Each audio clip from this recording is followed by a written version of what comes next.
বিসমিল্লাহির রহমানির রহিম। সকল প্রশংসা আল্লাহর, সকল ক্ষমতার মালিক আল্লাহ মহান। আসসালামু আলাইকুম আমার প্রাণ প্রিয় সকল আপনজন, কেমন আছেন? আমি আপনাদেরই কান্তা আপা আবারও চলে আসলাম সুখবরের বার্তা নিয়ে। আমার ভিডিওটা যারা দেখবেন অবশ্যই শেয়ার করে দিবেন, সাবস্ক্রাইব করে নেবেন, লাইক দিবেন। আমরা পাত্রপাত্রীর সন্ধান দিয়ে বিয়ের ব্যবস্থা করি। আল্লাহ নামে কাজ শুরু করিলাম।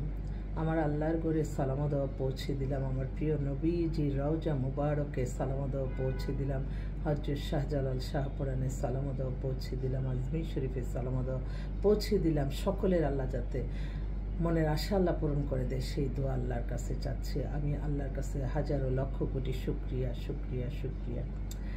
তো এই মুহূর্তে আপনারা যারা বিয়ে নিয়ে চিন্তা করছেন, আমার ভিডিওটা হয়তো দেখবেন, আপনারা মাশাআল্লাহ আলহামদুলিল্লাহ বলবেন, কারণ মানুষের নজর কিন্তু অনেক বড় একটা ব্যাপার। আমি চাই এই যে সেবাটা নিবিড়ভাবে মানুষের সেবা পাচ্ছে, এবং আমি আলহামদুলিল্লাহ এই কারণে আমি মনে করি আল্লাহ, আমি একটা মুখ দুইটা হাত দ্বারা আমার সহকর্মী বিন্দু তাদেরকে নিয়ে এক সকাল থেকে রাত্র 12টা 1টা পর্যন্ত মানুষকে সেবা প্রদান করি। আল্লাহ কোথায় কার ভাগ্য লিখে রাখছে কেউ বলতে পারে না। তবে আল্লাহ বলছে আপনারা চেষ্টা করেন। কার মাধ্যম হবে, কে একজন উসিলা মাত্র থাকতে হয়, এই উসিলার মাধ্যমেই হয়তো আপনাদের আশাটা পূরণ হবে। আমি সেজন্য দিন রাত আপনাদের জন্য চেষ্টা করি, সারাক্ষণ ইমেল, সারাক্ষণ হোয়াটসঅ্যাপ, সারাক্ষণ সব কিছুই তো আমরা আদান প্রদান করতে থাকি, সেটাই। তো এই মুহূর্তে আসলে বেশ কয়েকটা ভাই এবং বোন, তাদের কথা আমি একটু বলবো, কারণ সকালের কালেকশনগুলি যেটা খুব এক্সক্লুসিভ কিছু পাত্র আসছে। যে পাত্রটা আমেরিকার সিটিজেন, উনি এখন দেশে আছে, ওনার বয়স আবার 50। উনি একটা জাতিসংঘে একটা প্রজেক্টে আছে, খুব ভালো পজিশনে হচ্ছে, শিক্ষিত। উনি চাচ্ছে একটু মানে কাজ করে এরকম মেয়ে, যে হ্যাঁ ও হয়তো ব্যাংকে জব করে বা ডাক্তার, মানে মেয়ে ওনার চিন্তা ভাবনা, ওনার থিম হচ্ছে, উনি বলছে যে আপু আমি এমন একটা মেয়ে চাই যে কিনা তার প্রফেশন থাকবে একটা, তাহলে আর ওই ঘরে বসে বিরক্ত হবে না, কারণ আমিও তো আমার দেশ বিদেশে ঘুরতে হয়। তো শিক্ষিত চাকরিজীবী বা ভালো একটা মেয়ে চাচ্ছে। আরেক ভাই, উনি হচ্ছে বাইরে ডিপ্লোমেটির জন্য বিশাল গ্রুপ অফ কোম্পানির মালিক, ওনারও বয়স প্রায় 52-র মতো, 6 ফিট লম্বা। ওনার একটাই কথা, আমার সব কিছুই আছে, আমি একটা গরিবের মেয়ে হোক তার পুরো পরিবার উঠাই দিব, কিন্তু সুন্দরী হতে হবে, স্মার্ট হতে হবে, এবং বয়স 25 থেকে 30-এর উপরে যাবে না। তো অনেক আছে, আমার অনেক বোনরা আছে একটু হয়তো বিয়ে হচ্ছে না, দেখতে সুন্দর, যদি তারা রাজি থাকে হয়তো তার পরিবারটা উঠে যাবে, এই মেন্টালিটি আর কি। আমার ভাইরা তো সবসময়। আরেকটা পাত্র, ও হচ্ছে অস্ট্রেলিয়ার সিটিজেন, ওর বয়স হয়ে গেছে প্রায় 36-এর মতো, 5 ফিট 10 নম্বর ছেলে, খুবই হ্যান্ডসাম, ওখানে অনেক বড় চাকরি করে। এইমাত্র আপা আমার বায়োডাটাটা দেন। তো এই হ্যালো, আমি একটু বিজ্ঞাপন দিচ্ছি, ইসলাম বিজ্ঞাপন দিচ্ছি, একটু পরে কথা বলি, দাঁড়াও। হ্যাঁ, তো অস্ট্রেলিয়া থাকে, সে আসবে এই মাসে, বলছে যে আমি একটু ফার্স্ট চয়েস অস্ট্রেলিয়া থাকা, কারণ ওই অনেক নাকি আসা যাওয়ার এই সমস্যাটা, মানে ওই দূরত্বটা যখন ওই মেয়েদের নিতে পারে না। তো অস্ট্রেলিয়া অনেক অবিবাহিত মেয়ে আছে, যদি এরকম সাথে মিলে আপনারা একটু যোগাযোগ করবেন ইনশাল্লাহ। এই ছেলেটা ও কিন্তু অবিবাহিত। আরেক ভাই, উনি সেই আমেরিকা থেকে ফোন করেছে, বায়োডাটা পাঠিয়েছে। ওনার ছেলের বয়স হচ্ছে 90, ও সফটওয়্যার ইঞ্জিনিয়ার, 5 ফিট 11 লম্বা, দেখতে হ্যান্ডসাম, সব দিক দিয়েই। ওনারা আমেরিকা শহরেই নিউ ইয়র্কে থাকে। প্লাস ছেলে হচ্ছে অনেক বড় চাকরি করে, কি জানি বললো এটা, ভূগোলে। তো ছেলে আবার আপনার পাইছে ওইখানে, সরকারি কোয়ার্টার পাইছে, আর মা একমাত্র সন্তানী ভাইয়ের। তো ওনার দেশে বাড়ি যশোরের দিকে। তো ওনারা চাচ্ছিল যে আমেরিকাতে আছে এরকম মেয়ে ফার্স্ট, তো যদি থাকে আপনারা একটু যোগাযোগ করেন, অনেক ভালো একটা ছেলে। আরেকটা বোন, তার অন্য কেউ কি আছে, আরেকটা বোন, তো এই বোন মাত্র কালকে আসলো। মেয়েটা অপূর্ব সুন্দর, আমার তো মনে হয় আমি ছবিটা দেখা এরকম। ওনার দুইটাই মেয়ে, বাবা হচ্ছে ইঞ্জিনিয়ার, মেয়ে এখন বড় মেয়েটার বিয়ে হয়েছে অস্ট্রেলিয়ার, এখন এই ছোট মেয়ে। তোর পরিবার, ওর বড় মেয়েকে আমরাই দিছি। ওর ডেট অফ বার্থ হচ্ছে 97, হাইট হচ্ছে 5 ফিট 3, MA ইংলিশে MA করছে জাহাঙ্গীরনগর ইউনিভার্সিটি থেকে। বা তো এখন জব না, ওরা চাচ্ছিল, ওর বোনটাও অস্ট্রেলিয়াতে থাকে, বাবা চিফ ইঞ্জিনিয়ার, সব মিলেয়া ভালো ফ্যামিলি, মেয়েও সুন্দর। ওরা একটু বিদেশে, হয়তো অস্ট্রেলিয়া হতে পারে বা কানাডা, আমেরিকা, যে কোনো দেশে হতে পারে। খুব ভালো মেন্টালিটির মেয়েটা।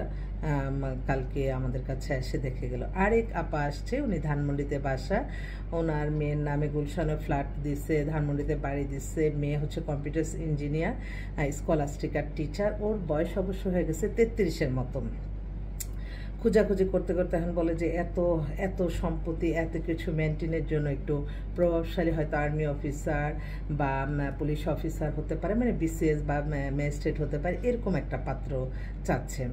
আরেকটা ভাই, উনি হচ্ছে, আরেকটা ভাইয়ের কথাই বলি, উনি এখন দেশে আছে, ওনার বয়স 60, আমেরিকা সিটিজেন। এবং উনি ওনার বোনের জন্য আমার কাছে কালকে আসলো, এবং আজকে উনি বলছে আমি 3 দিন আপনার অফিসে থেকে আমি আমার ব্যবস্থাটা এবং আমার বোনের ব্যবস্থাটা করে যেতে চাই। তো আজকেও আসতেছে, যদি আমার বোনরা কেউ আসতে চায় সরাসরি দেখায়, হয়তো পছন্দ হলে কাজ করে যাওয়া যাবে ইনশাল্লাহ ইনশাল্লাহ। তো প্রতিদিনই আমি একটা কথা বলি, প্রতিদিনই এখন আসছে দেখে মানে প্রতিদিনই হয়তো কোনো না কোনো আলহামদুলিল্লাহ আমাদের বিয়ে হয়ে গেছে এই খবরগুলি শুনি, আবার কেউ বলে না, কিন্তু পরেক্ষণেই দেখা যায় যে তাদের হয়ে গেছে। তো আমার মনে কোনো কষ্ট রাখি না কখনো।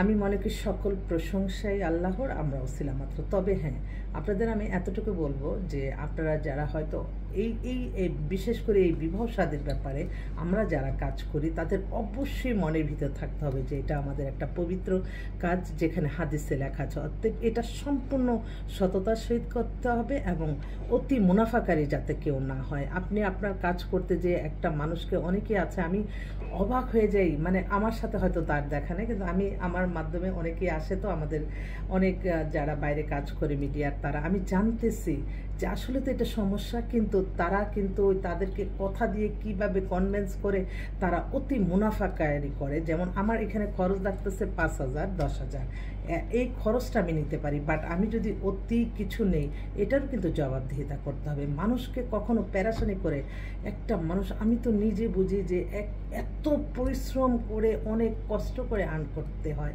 প্রত্যেকটা মানুষের। অবৈধ যারা, সেটা আলাদা ব্যাপার, কিন্তু আমি তো সবসময় দেখতেছি, আমি সত্তর মানুষগুলিই দেখি। আমি কোনো মানে ওই যে বলে না যে কিছু, আল্লাহই হয়তো তাদের কাছে আমাকে নেয় না, সেজন্য আমি আল্লাহর কাছে প্রতিটা সময় আমি লজ্জিত। তো সবসময় মানুষকে কষ্ট দিয়ে কোনো সময় ভালো থাকা যায় না।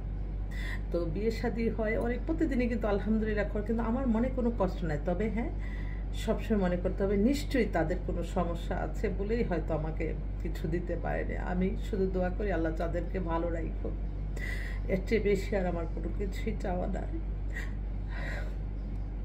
আমি সকলের জন্য দোয়া করি, সবাই যাতে তাদের মনের জীবন সঙ্গী মিলে যায়, আমি এই দোয়া করি।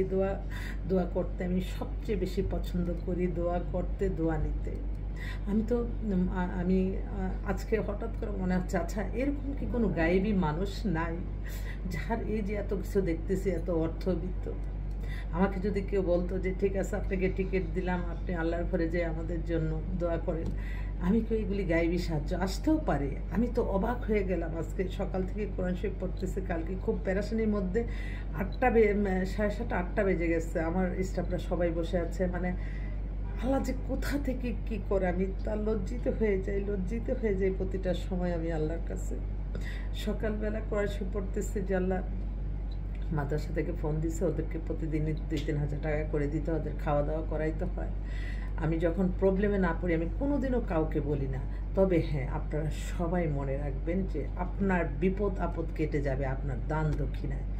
আপনি যেটা, আমি তো বলি যে আমি সামান্য ক্ষুদ্র মানুষ, আমি তো দেখলাম দানের সাথে সাথে আপনার বিপদ সদগা জারি করে দিবেন, সাথে সাথে আপনি ফল পেয়ে যাবেন। তো কোথায় এক ভাই সেই সৌদি আরব থেকে ফোন করছে, আমরা মনে করি আমেরিকা, কানাডা, অস্ট্রেলিয়া অনেক তাদের মন মানসিকতা ভালো, ওরা অনেক টাকা পয়সা, কিন্তু আসলে কিন্তু যারা ছোটোখাটো কান্ট্রিতে থাকে, যেমন মালয়েশিয়া, সৌদি আরব, তারা কিন্তু আসলে অন্যরকম। আজকে সকালে সে আমাকে ডাইরেক্ট ফোন করে, আপা আপনার মেম্বারশিপটা কত? তার মেসেজ আমি তো জানি যে হ্যাঁ ঠিক আছে ভাই, তুমি কী করে এসে না, কারণ ওদের, তখন দেখলাম ওর সাথে সাথে আমি কোরআন শরীফটা মাত্র পড়ে, নামাজটা পড়ে আমি সালাত তাসবিহ নামাজ পড়ে আমি মনে যাচ্ছে বিরক্ত হলো, তারপর ফোনটা আসছে, আমি আচ্ছা ঠিক আছে আমি একটু ফোনটা ধরি। সে সাথে সাথে আমার মানে মেম্বারশিপটা পাঠিয়ে দিয়ে সে বলল যে আপা আমার জন্য একটা ভালো মেয়ে দেখেন।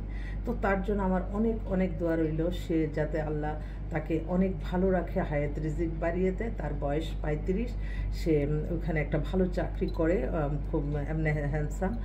তো ওর জন্য একটা ভালো মেয়ে দেখ। আমরা কিন্তু বড় দেশ মনে করি যে ওখানেই শান্তি, না, সব জায়গায় শান্তির মানুষ থাকলে সব জায়গায় শান্তি। আর ওই যে আমার প্রবাসী ভাইরা অনেক কষ্ট করে টাকা পয়সা আর্ন করে, তারা কিন্তু অনেক কষ্ট করে, তাদের একটা অর্থ যাতে আল্লাহ কোনোভাবে বেহালিল না হয় সেইভাবে আমি তার কাছে কৃতজ্ঞতা প্রকাশ করছি। সাথে সাথে আমি আমার মাদ্রাসার চাউল কেনার জন্য টাকাটা দিচ্ছি এবং বলছি যে আজকে সারাটা বেলা ওনার নাম ধরে দোয়া করাবেন। তো এই যে মানুষের কিছু গায়েবী সাহায্য, বলি যে আসলে আল্লাহর সন্তুষ্টি লাভের আশা কাজ করলে আল্লাহ গায়েবী সাহায্য এনে দেয়। আপনারা সবসময় হয়তো দেখতেছেন না, আমি তার কি হেল্প করবো, তার সাথে হিংসা বিদ্বেষ, না, আপনি কখনো এটা করবেন না। আপনার মনে শান্তি থাকলে যেই কারণে আপনার শান্তিটা পেয়েছেন সেই তাকেই কিন্তু আল্লাহ গায়েবী সাহায্য এনে দিবে। আর আপনি ক্ষতি করলেন, এখন হয়তো ভালো আছেন, পরক্ষণেই কিন্তু আপনি এটা প্রায়শ্চিত্ত পেয়ে যান। আমি তো আমি বোঝাতে পারবো না, প্রতিটা ক্ষণ প্রতিটা মুহূর্তে আমি উপলব্ধি করি যে শুধুমাত্র নামাজ, রোজা, ইবাদত, বন্দেগী, দান, সদকা, মানুষের কল্যাণ, হজ, উমরা পালন, ভালো কাজ, এর মাধ্যমে জীবন পরিচালনা ভালো, অন্য কোনো ওয়েতে না। তো সবাই ভালো থাকবেন, দোয়া করবেন। আল্লাহর আমি কাজ শুরু করলাম, ভুল হলে ক্ষমা করে দিবেন। আসসালামু আলাইকুম।